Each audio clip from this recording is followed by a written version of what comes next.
porque el invierno, ¿no es cierto?, va a estar bueno, va a estar crudo, ¿no es cierto? El fin de semana que recién pasó, se conmemoró un nuevo año, ¿no es cierto?, del terremoto más grande que ha azotado, ¿no es cierto?, al planeta. Vamos a conversar a esta hora de la mañana con dos personas, ¿no es cierto? Uno es Gerardo Seltzer, él es arquitecto de la Escuela de Arquitectura y Diseño acá de la Universidad Católica Valparaíso, magíster en Historia del Instituto de Historia de la Universidad Católica Valparaíso, entre otros cursos diplomados, ¿no es cierto? Bueno, él trabaja, ¿no es cierto?, él es el representante legal de la corporación PEC.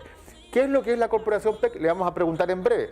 Por otro lado, acá me acompaña también a mano derecha Antonio Ruiz Tagle Molina, músico, gestor cultural y público, encargado de asuntos públicos de la corporación PEC y representante legal del Centro de Promoción Cinematográfica acá de Valdivia. Mucho gusto, vamos, por tenerlos acá.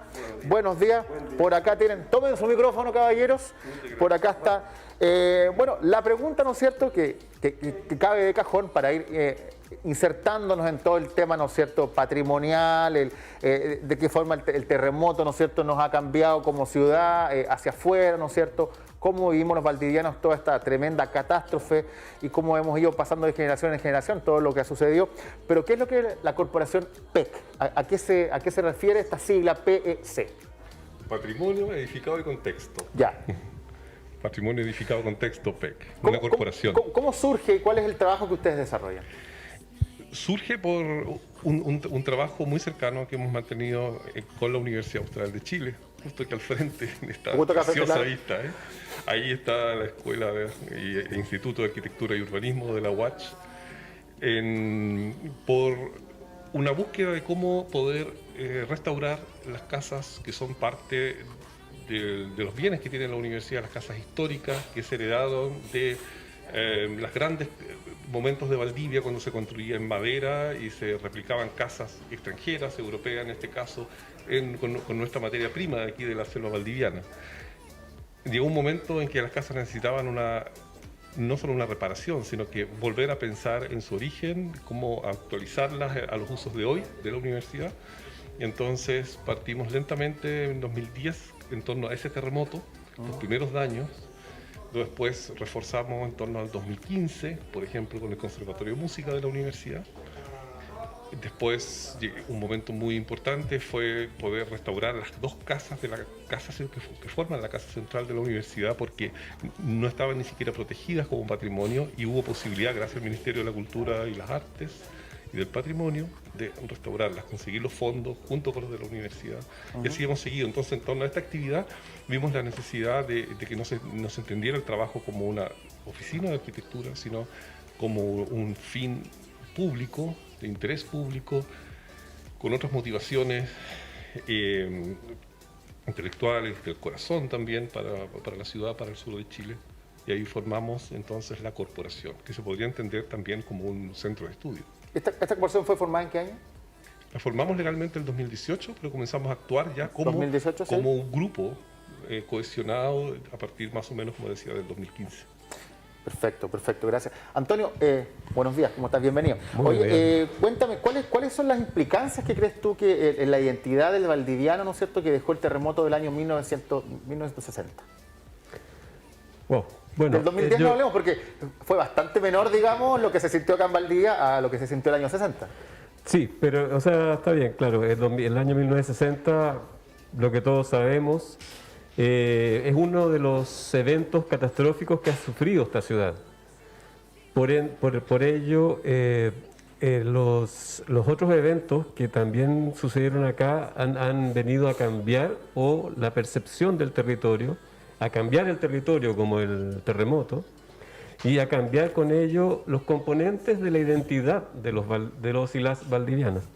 A principios del siglo pasado hubo un incendio que devastó la ciudad. 60 años antes de eso se produjo la emigración alemana, digamos, que también cambió la estructura de la ciudad y pasaron las edificaciones y se empezó a concretar esta ciudad que conocemos como Valdivia. Desde ahí el patrimonio arquitectónico, en este caso específico en madera, es un componente identitario inevitable, digamos, de la ciudad, ¿no? La ciudad vive con eso, vive con la madera, con las... Entonces, primero, digamos, la inmigración alemana, el incendio en 1910, el terremoto del 60, si tú te fijas, van pasando entre 50 y 60 años entre cada ciclo. Ahora la pregunta es, ¿cómo influye ese evento en particular en la historia En la común identidad de nosotros, la claro. identidad? Yo pregunto, con estos componentes, ¿qué queremos proyectar para un próximo ciclo nosotros, ¿no? Porque ahora pasan otras cosas. Hace 10, 15, 20 años, así como en 1850 hubo inmigración alemana, ahora hay inmigración colombiana, venezolana, haitiana, y son los nuevos componentes de la identidad también valdiviana. Entonces, el terremoto es una oportunidad también de poner un clip en el tiempo, en la historia, en la memoria colectiva, para poder proyectarnos con una identidad fuerte, digamos, bien asentada. Ahí está la implicancia, creo yo. Perfecto. Gerardo, preguntarte, si tuviéramos que definir un recorrido, ¿no es cierto?, de lugares icónicos del terremoto acá en Valdivia, nosotros en nuestra comuna y en nuestra región, ¿qué lugares tú definirías como puntos icónicos? Partiría inmediatamente. Arquitectónicamente hablando. Es que no puedes separar la arquitectura del medio ambiente. Ya, menos hoy perfecto. día. Juntémonos entonces. Perfecto. Partiría primero por los humedales. Ya. Los humedales urbanos, porque hubo un error en la construcción de Valdivia de finales del siglo XIX, que es toda una historia de cómo se asentaron el grupo de alemanes, como indicaba Antonio, acá. Y se ocupó mucho terreno de lo que hoy día conocemos como humedales, vegas, terrenos bajos que luego se inundaron, y ahí colapsó mayormente la ciudad. Y esos lugares hoy día también se vuelve a colonizar. Habla como parte de los servicios ecosistémicos, el río también coloniza sus orillas. Y quizás ahí comienza un relato de la relación entre la ciudad construida y el medio ambiente del cual hemos dependido, que incluye toda esta ecorregión y sus componentes. ¿Y por qué razón crees tú que los alemanes habrán cometido este error? Un error yo creo que no fue intencional, ¿no es cierto? Ellos querían estar cerca del río, Claro, me no, imagino. yo no he dicho como el error de los alemanes, sino un error en la ciudad, porque es todo un asunto de compra-venta de terrenos, también como se hace hoy en día, y no estaban los antecedentes de cómo se comportaba el terreno. Estaban los de Marino de Lovera en 1575, ese terremoto del 16 de diciembre, un relato de qué es lo que sucedió en la ciudad, pero para los términos de hoy son relatos generales. Entonces, en 1960 la ciudad está expandida, ocupa más allá de las mesetas originales, donde tuvo la población de Inil. Más allá, estamos hablando del pretil, de la calle que iba por los Canelos hacia abajo, las orillas de la Isla Teja. Las orillas de la Isla Teja tienen alturas, pero también tienen pequeños llanos, como estaba Rudloff, Hoffman, en fin, la refinería de azúcar. Entonces, esos terrenos hoy día están todos ya, donde estuvieron las fábricas, están desocupados, están heriazos, están abandonados, así no se ha podido construir en ellos. Entonces partiría mostrando el terremoto por el comportamiento del suelo, del agua, la colonización hoy día de la flora, la sedimentación del río, etc. Yo quiero agregar un punto ahí, ¿no? Sí. Es que si hubo un error en cómo se rellenaron los humedales y eso, ese error no era de ese tiempo, ese error es ahora, ese error está ocurriendo ahora. Ese error es ahora. Ahora que sabemos... En esa época que llegaron los alemanes, ¿con qué van a rellenar? No, pero ahí de Cochrane hacia el sur, digamos, existía la laguna San Antonio, y después estaba la Pampa Quilmes, qué sé yo. Pero bueno, en esa laguna era un sitio bajo que se empezó a construir arriba porque las fábricas a borde de río estaban ahí, entonces las casas de servicios se empezaron a instalar cerca de los lugares de trabajo. En el fondo, como es y algunas fábricas como Vice instalaron casas para los trabajadores. Entonces el error es ahora, que sabiendo cómo se comporta el terreno, seguimos rellenando y seguimos construyendo sobre humedales. Ese es el error. Y de hecho, un punto, en ese momento no es que se hubiesen rellenado los humedales, sencillamente los terrenos se recuperan, vuelve a decantar, se secan, y eso sucede en estos ciclos que conocemos de los grandes terremotos de 300, 400 años. Entonces estamos recién apenas a 60 años de ese gran terremoto. En el fines del siglo XIX estaban a 300 años del anterior gran terremoto. ¿Y cuál es el aprendizaje entonces que podemos aprender de este tipo después de este tipo de sucesos como un terremoto en cuanto a construcción, edificación, digamos? Bueno, mucho, ¿no? En particular, el tema de por qué es tan importante reconocer este evento catastrófico dentro de la identidad, no solo local, sino que nacional, es porque nos viene a enseñar muchas cosas. Pero esta vez parece que no aprendimos mucho el golpe y el porrazo, que fue el más grande que se ha dado en la historia, y seguimos haciendo estas malas prácticas de construir sobre humedales. Pero a nivel legislativo, el incendio de 1909 produjo un cambio en la normativa de construcción también a nivel nacional. Luego fue el 1960, pero el arquitecto puede responder con precisión eso. Pero sí, hay aprendizajes duros, ¿no? que tienen que ver con la normativa de construcción. Bueno, en todo caso, el mayor aprendizaje de todos estos elementos que concurren cuando hay un fenómeno como este y la repercusión que queda en la vida de las personas es aprender a valorar la planificación. Por lo tanto, tenemos que conocer el territorio en sentido físico, humano, cultural, medio ambiente, y todo eso conformarlo en una mirada de corto, mediano y largo plazo para poder ser una ciudad en el tiempo. Lo que usted dice ahora tiene mucho sentido, pero en la práctica, ¿qué pasaría finalmente si en Valdivia ahora, el otro año, por ejemplo, misma fecha del terremoto del 60, hay un terremoto con la misma intensidad y magnitud que el de aquella época? ¿Qué pasaría con Valdivia finalmente? Con las construcciones, digamos, y todo este relleno de humedales, ¿qué sería lo que sucedería? Para que la gente entienda de una forma bien coloquial, en el fondo, ¿qué pasaría? Sí. Yo, respecto a los rellenos, yo distinguiría dos maneras de observarlo, y de hacer la crítica. Uno son, independiente de que son humedales y hoy día ya los comenzamos a proteger. Estoy pensando en años atrás, cuando eso no estaba en la conciencia. Ni tampoco tenía un marco legal para conducirnos. Están los rellenos hechos con cálculos, planificados como relleno. Entonces hay maneras de rellenar. Y también están los rellenos hechos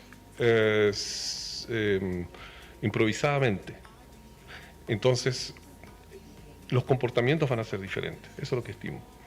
Hay unos que tienen las poblaciones organizadas, es decir, conjuntos de poblaciones mayores, que una lástima que se haya hecho. También eso es un problema largo, político, de cómo está pensado el suelo de las ciudades, incluyendo Valdivia, y que se expanden más allá de los límites que hoy día muchos quisiéramos.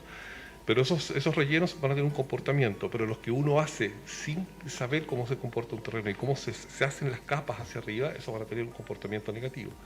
Eso es lo que estimo. Pero me hago la pregunta, en un suceso como ese, sabiendo que en 1575 y 1960 se desmoronaron cerros a la salida del río San Pedro, que surca el río Calle Calle y el Valdivia, ¿cómo irá a suceder eso de nuevo?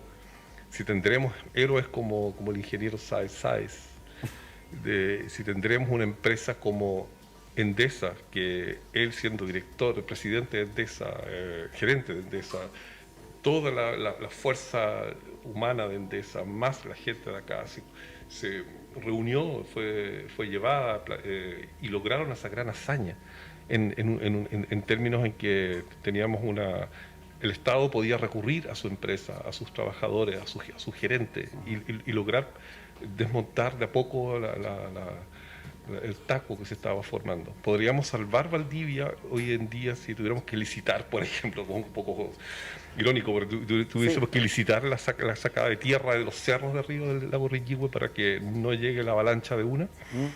Antonio, ¿cuál es tu parecer ante esta pregunta? ¿Qué pasaría finalmente si en Valdivia ocurriera un evento como el del 1960? Pensando en que hay...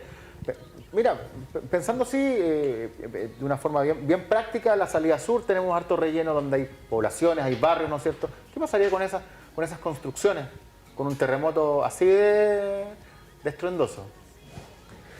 Bueno, yo creo que hay que ser bien cauto para responder esa pregunta, y parte de la cautela en mi caso es que no soy un técnico en el área, en particular, pero sí en un mundo que no estaba conectado, donde la ayuda se demoró en llegar, sin embargo llegó, la reacción y la capacidad de las personas de Valdivia de reconstruir esta ciudad y salir adelante ante el evento catastrófico más grande de la historia y todo lo que... Yo creo que hoy en día con esa experiencia y con esa fuerza saldríamos aún mejor de eso, en términos coloquiales, lo digo, ¿no? Claro, sí, claro, sin utilizar mucho tecnicismo. La reconstrucción cuando fue el terremoto del 60, ¿cuánto tiempo demoró? Para contarle a la gente, ¿cuánto tiempo demoró la reconstrucción total, digamos, cuando uno ya decía, ya pasó el terremoto en el fondo, ya se reconstruyó nuestra Te ciudad? devuelvo la pregunta. ¿Ah? Te devuelvo la A pregunta. ver. ¿Cuánto tiempo crees tú que ha tomado la reconstrucción de Valdivia después del terremoto de Bueno, si 1960? me dice cuánto creo que ha tomado es porque todavía se sigue reconstruyendo. ¿O cuánto tiempo tomó? Entonces, ya, ¿cuánto tiempo tomó? A ver, Tú le puedes cambiar, a ver. conjugar el verbo de otra manera. Pensando en cómo estaba antes el tema, la tecnología, digamos, los avances, la maquinaria, el tema de gubernamentales, ¿no es cierto? Yo me imagino que se tiene que haber demorado unos 20 años por lo menos. Es decir, 1980. O sea, 1980 teníamos la ciudad, la ciudad más o menos ya reconstruida. Reconstruida, digamos, y ya como olvidando un poco lo que había pasado. ¿Cuáles serían los hitos de ese momento cuando podemos decir que se reconstruyó la ciudad? Aquí está la ciudad reconstruida, visitemos, sí. Parece que don Gerardo me está haciendo la entrevista a mí ahora. Listo. La verdad que honestamente no tengo una respuesta clara para eso. Quizás la respuesta, porque no hay claridad para poderla responder. O quizá no hay ¿Perdón? Yo digo que una ciudad que esté operativa. Una ciudad que esté operativa, yo ok. creo que se demoró menos de 20 años. ¿Hasta Claro. cuándo se inundaban los barrios bajos? Los barrios bajos se inundaban hasta cuando yo estaba en el colegio todavía. Claro, hace 15 años todavía se inundaban los barrios bajos. Sí. ¿Y desde cuándo tenemos una solución, un plan para poder saber cómo usar? No necesariamente construirlos con edificaciones, pero cómo vamos a usar los terrenos que quedaron ahora liazos de las fábricas en la Isla Teja. Claro, eso nos está hace mucho. ¿Y en qué los vamos a usar? ¿Y en qué los vamos a usar? Esa Y es la las pregunta. orillas de General Lago, las orillas del río de General Lago, desde el submarino hacia abajo. ¿Cuándo quedó claro qué es lo que se va a hacer ahí? Ahí antes había algo. Hubo casas, hubo Claro. fábricas de manufactura, fábricas más grandes, tecnologizadas como astilleros, hubo muelles, Una contenera peatonal de hubo madera. pequeños tramos para caminar entre donde sea, está el submarino y el muelle La Peña. Lo tenemos en fotografías con personas Podría caminando deducir allá, entonces lo que el tenemos. proceso de reconstrucción todavía está, digamos, con Quizás. algún tipo de trabajo que se quiera realizar. ¿No habrá sucedido que después del desastre las ayudas que llegaron fueron para mitigar los daños, para ayudar y responder a la emergencia? Que sería distinto que hacer una planificación para reconstruir. El terremoto de 2010 en Concepción, en Talcahuano, en Chato, etcétera, Sí. etcétera, etcétera, ¿tuvo un plan? ¿Tuvo un plan? Tuvo un plan de Claro. emergencia, digamos. No, tuvo un plan de reconstrucción. ¿Un plan de reconstrucción? Sí, acuérdate que también había toda una tensión política porque sucedió en el cambio de gobierno. Hay universidades involucradas, empresas involucradas, por supuesto el Estado con todas sus fuerzas involucradas, y después de una cierta cantidad de años, más o menos 4 años, ya se daba por restaurado. Planes muy conocidos hoy en día, dineros asignados para largo plazo. En cambio, en Valdivia lo que podríamos pensar que lo que se hizo fue paliar la emergencia unos cuantos años.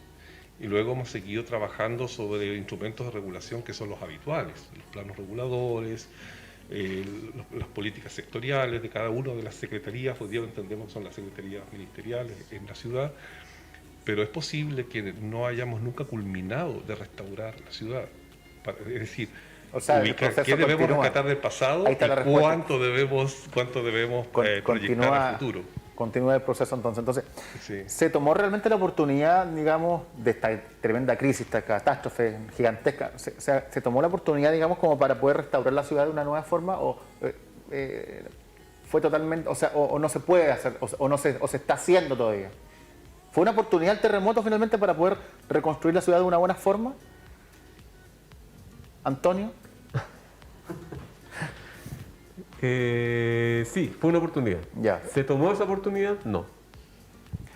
Perfecto. Por otro lado, hay una buena que... oportunidad, pero no se tomó finalmente. O sea, es que si tú agarras una escoba y barres una ciudad, claro, siempre entre la tragedia que significa va a haber una oportunidad de hacer las cosas de nuevo y hacerlas bien, pero en el minuto no estaba la experiencia, no estaba el aprendizaje implementado en planificación, en normativa, entonces naturalmente se fue haciendo en la medida de los recursos y de los tiempos.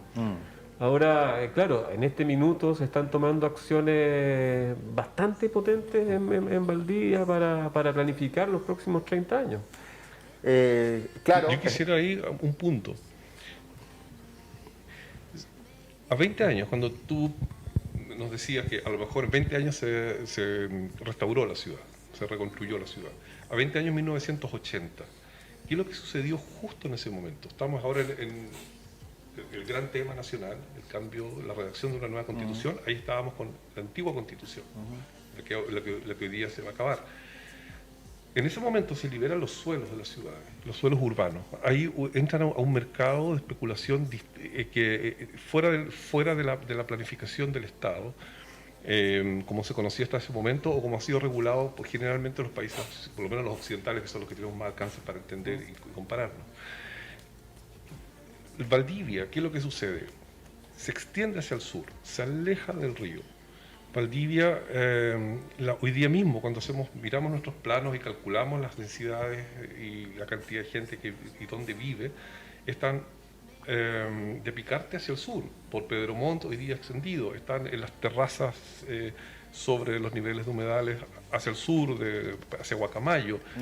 Entonces, se puede entender, claro, es subjetivo decir qué es lo que se ha hecho con la ciudad, pero sí sabemos que la población está allá, la mayor parte de la población, y en 1960 la mayor parte de la población estaba acá, cerca del río. Claro. Eso es un punto muy importante para entender. Segundo, quisiera, 20 años después, o sea, decir ya entrando al año 2000, la universidad abre una escuela de arquitectura con un instituto, es decir, donde están los académicos para poder investigar acerca de la ciudad, de arquitectura y urbanismo. Entonces, en ese momento comienza a expandirse el conocimiento de este territorio. Entonces, también es algo nuevo, son 20 y algo años que la ciudad tiene la fortuna de tener estudios sobre su propia ciudad. Y, por supuesto, es algo entre otras disciplinas. Entonces, el conjunto va creando una conciencia y de ahí nosotros vamos pensando que es bien posible que pudiésemos decir con certeza que frente a los escenarios de otros terremotos, otras ciudades frente a sus terremotos como el de 2010, nuestro proceso de reconstrucción de la ciudad nunca ha sido hecho en ese sentido. Ha sido la suma de un proceso que va sumando momentos, pero la ciudad en sí misma no se ha pensado como totalidad. Perfecto. Antonio, hasta antes del terremoto, ¿cómo era el comercio acá en Valdivia? Mucho se puede leer, ¿no es cierto? Y uno conversa con los abuelos más que nada, ¿no es cierto? Respecto a que aquí la ribera del río estaba lleno de grandes empresas, ¿no es cierto? Bueno, estaba Hoffman, Weiss, no sé si estaba por acá también. Había una zapatería también muy grande. Sí, Rudloff, y la refinería de azúcar, y los muebles Hermann, y Handel. Eran todas empresas alemanes. En su gran mayoría, ¿En su gran mayoría? Sí. Luego el terremoto, ¿no es cierto? Bueno, me imagino que la respuesta es que el comercio era bastante bueno. Se utilizaba harto el río también para comercializar, ¿no es cierto? ¿Qué pasó? Empresas de transporte fluviales. Sí, claro. Había una. Varias. Que se echan de menos ahora, ¿no? Bueno, por acá aquí pasa todo el día, ¿no es cierto? Puerto Solar. Puerto Solar. Puerto Solar. Bueno, ¿qué pasó finalmente después del terremoto? Estos empresarios alemanes que llegaron acá, ¿no es cierto? Que se quedaron acá. ¿Por qué no pudieron reconstruir estas empresas? Estas grandes fábricas. Wow, esa es parte de las preguntas. Nosotros estamos escribiendo algo ya que vamos próximamente a publicar. Pero, ¿Ya? Sí, todo eso obedece a cambios también, cambios de hábito, cambios de consumo. El interés sobre las inversiones se fue hacia otros rubros. Una ciudad en el suelo con una fuerza productiva, que quedó en cero en un minuto. Es una ciudad también con una fuerza de inversión que se replanteó, ¿no?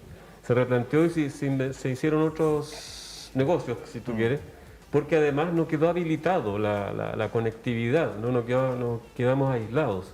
No quedó conectado el abastecimiento, no, las navieras desaparecieron, los barcos, entre comillas, se hundieron, los puertos no estaban habilitados. Bueno, entonces incluso se armaron nuevos centros de inversión que se fueron a Osorno, a La Unión, y acá la ciudad quedó con menos gente, la ciudad quedó con menos niños y menos jóvenes, lo que no es menor a la hora de decir cómo sigue la y de proyectar, laboral. digamos, a través de los niños y los jóvenes. Eso es muy importante. Sí, es cosa de conversar con las personas que que van quedando aún en estos tiempos, que eran adultos, sus hijos, quienes por supuesto tenían los recursos, tenían los contactos, prefirieron sacar a sus hijos de acá, eso fue notorio, a otras ciudades como Santiago. Y la fuerza humana que pensaba y dirigía en las empresas se debilitó. También hay que hacerse la pregunta, ¿cuál fue la respuesta del Estado hacia las industrias que estaban en Valdivia para entregar o no medidas de reconstrucción, o fueron solamente créditos? Hay un punto ahí que investigar, que no es materia que pudiésemos profundizar ahora, porque son antecedentes que hay que leer con atención. ¿No? Sí, es minucioso. Yo creo que eso habría que verlo con gente de historia, pero hay nombres muy importantes a quienes podrías entrevistar, pero claramente no hubo el proceso de reconstrucción como se entiende hoy día. Y eso debilitó la posibilidad, o sea, que eliminó la posibilidad de reconstruir las fábricas aquí en Valdivia. Bueno, el puerto de Corral, sin ir más lejos, era un puerto que, por lo que yo he leído, tiene muchas mejores características geográficas o hidrográficas que en el mismo puerto del Paraíso incluso, y que era el puerto, digamos, obligado cuando tú te das la vuelta, digamos, por el paso de Drake para llegar acá a este lado del mundo, digamos, que también se vio tremendamente dañado. Los Altos Hornos también, que era una empresa sí, pero Altos Hornos ya venían deterioro de antes. Venían en bajada, digamos, bajada comercial, sí, producciones, se había abierto Huachipato. Perfecto, entonces todas estas cosas a uno lo hacen pensar como más joven, y como no vivimos el terremoto nosotros, que si no hubiese sucedido ese evento acá en Valdivia, seríamos una super ciudad, una superpotencia. Es posible que sí. O sea, creo que Valdivia vivió más o menos un periodo de unos 100 años en que pudo experimentar en sentido moderno el desarrollo.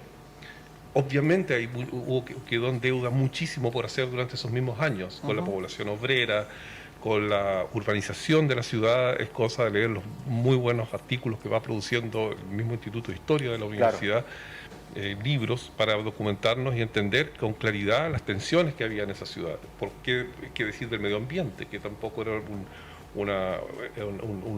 factor importante al momento de tomar decisiones. Pero lo cierto es que fue un periodo en que la ciudad pudo experimentar una evolución y ubicar el río al centro del desarrollo, y es que hasta el día de hoy eso nos toca y lo seguimos pensando, y por eso es que es de tanto valor cuando pensamos el río como centro del desarrollo y con las medidas medioambientales, como lo está haciendo Puerto Solar y como acabamos de ver pasar aquí, como lo están llamando, el balseo de Valdivia. Exactamente. O como ustedes, un set de televisión puesto aquí. Estamos enclavados en el río, para la gente que no lo sabe, estamos aquí en el río. Conversar y mirar inmediatamente el río y pensar en la población mayoritaria y a quienes se debe la ciudad en sus servicios, pero están lejos del río y de la relación que pueden tener con él, y por lo tanto de la historia y de la sensibilidad. Claro, pudiésemos pensar de repente entonces que se está empezando como a retomar nuevamente el tránsito fluvial, y esto, si lo proyectamos de aquí a 10, 15 años, pudiésemos volver a tener esa época tan linda, el apogeo digamos, del río, cuando navegamos por todo, no nosotros, pero nuestros parientes, antepasados, navegan por el río. Absolutamente, esa es la idea. Esa es la idea, ¿no? Estábamos ahí viendo unas imágenes, señor director, ¿sí? Bueno, eso se nota al tiro que es Camilo Enrique. Sí. El edificio Prales, que fue uno de los que estoicamente solamente se trizó, tengo entendido, en alguna parte, pero nada, digamos, estructural. Claro, esa fotografía sirve para pensar y reflexionar acerca de lo que estaba en juego en Valdivia, ¿no? Una ciudad que venía con sus edificaciones del siglo XIX, principio del XX, estaba apostando por una arquitectura moderna. El edificio Prales siempre fue un ícono entre estas nuevas arquitecturas. y por supuesto uno no puede decir tales tipologías o tales maneras de construir son unas mejores que otras. Claro. En este caso, los bajos de Camilo Enrique fue lo que creó el daño porque el suelo no es suficientemente resistente para aguantar las construcciones. En cambio, el Paral estaba en un sitio bien construido. ¿Qué año fue edificado el...? Un poquito, justo un poquito, un par de Un años poco antes, antes, ¿no es cierto? Me parece un 58, poco. me parece, sí. Ya, perfecto. Sí. Ahí estamos viendo, esa es parte de la costanera. Parte de la costanera, la ¿A qué antigua, altura no? ahí está la cervecería de las cervecerías unidas, heredada de la cervecería Anbanter. Frente a la costanera, ahí donde está el Eso es donde mercado está el fluvial. MAC ahora, Donde está para- el mercado ¿no es fluvial, cierto? ahí al frente estamos viendo dónde está el MAC ahora. El MAC. Claramente. ¿Dónde está el MAC? Pero Exactamente. fíjate las personas, o sea, lo que significa ahí un cura caminando y hoy día eso nos hace pensar en quiénes eran las personas de ese momento. Lo vamos a ver luego en una fotografía también de la feria fluvial. Y aquí Los- está, esto igual es la costanera. Sí, todo esto Exactamente, desde el puente, mirando hacia este sector, ¿no? Donde se junta el río Calle con el Caucao y el Valdivia, pero el río, en ese momento la inundación del Riñiguazo, pero al centro esta foto es posterior al 20 de julio del 60. en esos sí. días. Pero fíjate en los lanchones, ese tren de los lanchones como carros de carga que se tiraban por una locomotora que se llamaba remolcador, como el Collico que estuvo hasta hace poco aquí cerca en un muelle. Y ese tren eran lanchones, y los vemos ahí al medio, aún en un día de desastre de inundación como ese. Esta fotografía está seleccionada para recordarnos esa tensión entre el uso del río y la emergencia de la inundación. Exactamente. Sigamos avanzando, señor director. Y aquí estamos viendo parte de cómo se manejaba el río. Ahí tienen un pescado, ¿la mano? Sí, una sierra, me parece. Claro, ahí Sí, estamos. claro. La comercialización de cómo se utilizaba el río, Antonio. Sí, claro, el fluvial, ¿no? Un punto de intercambio, uno de los más antiguos registrados en el sur de Chile, que siempre ha estado ahí, y esperemos que siempre esté ahí, por eso es un monumento nacional también. Es herencia del comercio huilliche aquí en la zona, desde el río Cruces, el río Calle. Punto de encuentro e intercambio, ¿no? Es claro, este punto intercultural nos lleva a los orígenes de las poblaciones anteriores a las que estamos acostumbrados a referirnos, Ya. hispánicas, alemanas. ¿Y de qué castellanas. forma se da este intercambio justo ahí donde está la Feria Fluvial ahora? ¿De forma espontánea? ¿Algún regidor o alcalde o encargado de la zona acá en Valdivia dice aquí vamos a establecer esta área como punto de comercialización? No, esto es prehispánico. Prehispánico. Prehispánico. Ya. Hay asentamientos importantes prehispánicos, o sea, antes de la llegada de la corona, acá. Y uno de esos, el más importante es ese, digamos. Ah, mire. ¿Cómo se llama? Francisca, ella escribe el libro de la feria fluvial. Francisca Poblet. Sí, Francisca Poblete. Con Marcia Eggers. Con Marcia Eggers. Muy bonito con ella, Lo exacta tengo en con mi Marcia casa el Eggers. Es un Ahí está todo. muy bonito estudio y ahí nos deja claro cómo la urbanización de Valdivia, con fines obviamente nobles que todos podemos entender y podemos sentirnos identificados, pero a la vez fue alejando la feria fluvial del mismo río. Quedó depositada debajo de los antiguos muelles, después quedó al lado, después quedó improvisado durante los años posteriores al terremoto, obviamente. Y hoy día es una feria, prácticamente una feria seca sobre el malecón. Y no hay una relación con el abastecimiento a Directa través del río. con el barco, con el bote, como usted quiera llamarlo. Esta es una foto, me da la impresión que es como de los 70 por ahí. No. Un poco antes, o está digitalizada, También, digamos, con color. Sí. Está pasado un ratito por algunas herramientas de Photoshop para poder contrastarla y verla un poquito colorida. Pero es una fotografía que toma el islote Haferbeck Claro. y las contenciones fluviales para canalizar y hacer los cauces de navegación. Donde hay una entidad aniversario, digamos. Y ahí vemos una fotografía, no sé si la podrían acercar a la mano derecha. Se ve un edificio blanco con ventanas Con varias verticales ventanas, en dos sí. pisos y el techo rojo. Y la pregunta es, ¿qué es eso? ¿Qué es eso ahora? Que fue, ya no está. ¿O qué fue?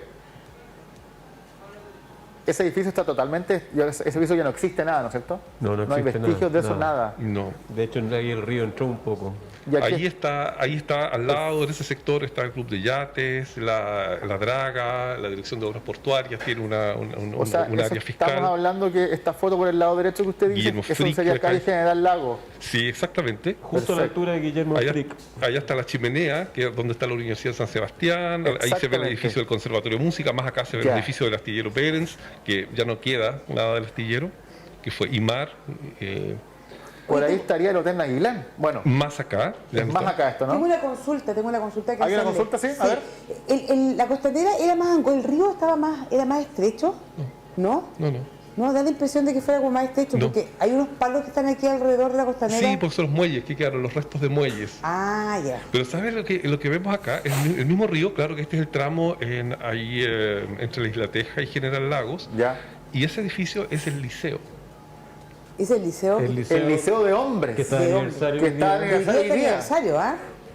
El liceo ahí. Y vamos a ver luego, si aquí hay tiempo, en ¿hay la tiempo? entrevista, Sí, por supuesto. vamos a ver una película filmada y que me lo ha prestado un estudiante que nos colabora muchísimo, Ya. Emilio Chegaray, y hace de su abuelo, tomado aquí en el río calle, y ahí vemos también el liceo en pie funcionando. Pero mira, esta fotografía es para mostrar qué es lo que sucedió después Esto del es terremoto. Hoffman, ¿no? Exacto. Por Ahí ese lado, está, ya, es lo que perfecto. quedó y fue demolido en 2011, Ya. entre 2011 y 2012, desafortunadamente sin ningún estudio previo para ver los valores que estaban integrados a esas edificaciones, especialmente las piezas de madera, las grandes vigas, los pilares, las escaleras. Pero hacer el contraste entre la ciudad, vamos a ver luego unas fotografías de la ciudad esa que estábamos diciendo que vivía en torno al río, estaba bien edificada, yo diría bien edificada, pero también lo que significa todas estas industrias, que siempre estamos hablando de ellas como un homenaje a un momento claro de desarrollo, pero también consumidor de todos los bosques de la Isla Teja y de muchos de los bosques de la cuenca del río. Ya. Ahí se ve la universidad recién instalada con estos edificios que, al menos desde el punto de vista personal, tuvieron mucho valor, son frágiles, son chiquititos, pero ahí se está ya desarmando para hacer nuevos edificios, pero fue un sistema de urbanización clave para dar inicio a la universidad con edificios muy bien implementados, mirando el sol, con un patio central, un jardín, estaba precioso. La filosofía y humanidad era la Sí, facultad. es el sector de la Facultad de Filosofía y Humanidades donde estaba el Cineclub. Perfecto. Esta es la ciudad que veíamos antes, ¿no? Antes del terremoto. El Pedro Lo único- Valdivia se ve pero clarito. Claro, ¿no? aquí vemos una ciudad, cómo se va organizando, la fisonomía que va adquiriendo la ciudad en torno al río, el tamaño de los edificios, por supuesto son tipologías, por decir, modelos, formas En esa arquitectónicas época el plano regulador no heredadas existía, de ¿no? afuera de Chile. No estoy seguro ahora cuál es el primer plan regulador de Valdivia, Ya. pero sí la normativa urbana surge en Chile en la discusión 1927, ya, entre 1931 y 1936 se estaban instalando las regulaciones. Las regulaciones urbanas. en la ciudad. Sí. Entonces aquí ves contraste entre una ciudad construida, y ahí vamos cada vez más atrás. Ahí vemos la ciudad armada, como a veces se la extraña, o como podríamos decir que hay una cierta armonía entre unos edificios y otros, en cómo están formadas las manzanas. No hay Sí. ninguna que invada sobre la otra con otro tipo de edificio. Hay una De clara hecho, es igual de vinculación con el río. similar color, de similar estructura.